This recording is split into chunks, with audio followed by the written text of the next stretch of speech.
જામનગરના નવાગામ ખેડ વિસ્તારમાં તાલુકા કક્ષાની આરોગ્ય ઓફિસ આવેલી છે। આ ઓફિસમાં આગનો એક બનાવ બન્યો હોવાનું જાહેર થયું છે। કોર્પોરેશનની ફાયરની ટુકડીએ આગ કાબૂમાં લીધી હતી। બિનસત્તાવાર રીતે એવી વિગતો જાહેર થઈ છે કે દુખાવાથી પીડાતા દર્દીઓ માટે જામનગરમાં ફ્રી ડેમો। નમ્રતા વેલનેસ સેન્ટર। ચાલો અપનાવીએ નવીન એક્યુપલ્સ ટેકનોલોજી, જે લોહીનું પરિભ્રમણ સુધારે, તમારા સ્નાયુઓને શક્તિ આપે, તમારા શરીરને જોમ આપે, ઉપરાંત પંજામાં સોજા થવા, પંજામાં ચડતા ગોટલા અને ગઠ્ઠા થવાની સમસ્યા, અન્ય ઘણા દુખાવાથી મુક્તિ મળે। લોહી પરિભ્રમણથી થતા આ રહ્યા સુધારા અને ફાયદાઓ।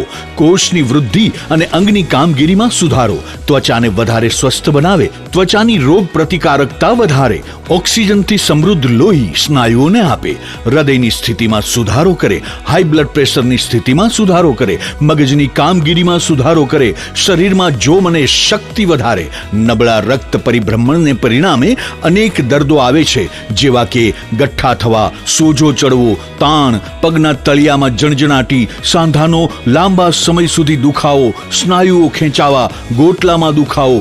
અમારા સેન્ટરમાં દરેક વ્યક્તિને રોજ 30 મિનિટ ફ્રી ડેમો આપવામાં આવશે।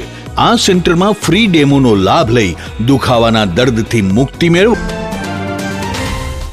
અહીં બંધ હાલતમાં કેટલાક વાહનો પડ્યા હતા। આ વાહનોમાં આગનું ચમકલું જોવા મળ્યું હતું। પાણીના એક ટેન્કર દ્વારા આગ કાબૂમાં લેવામાં આવી હતી।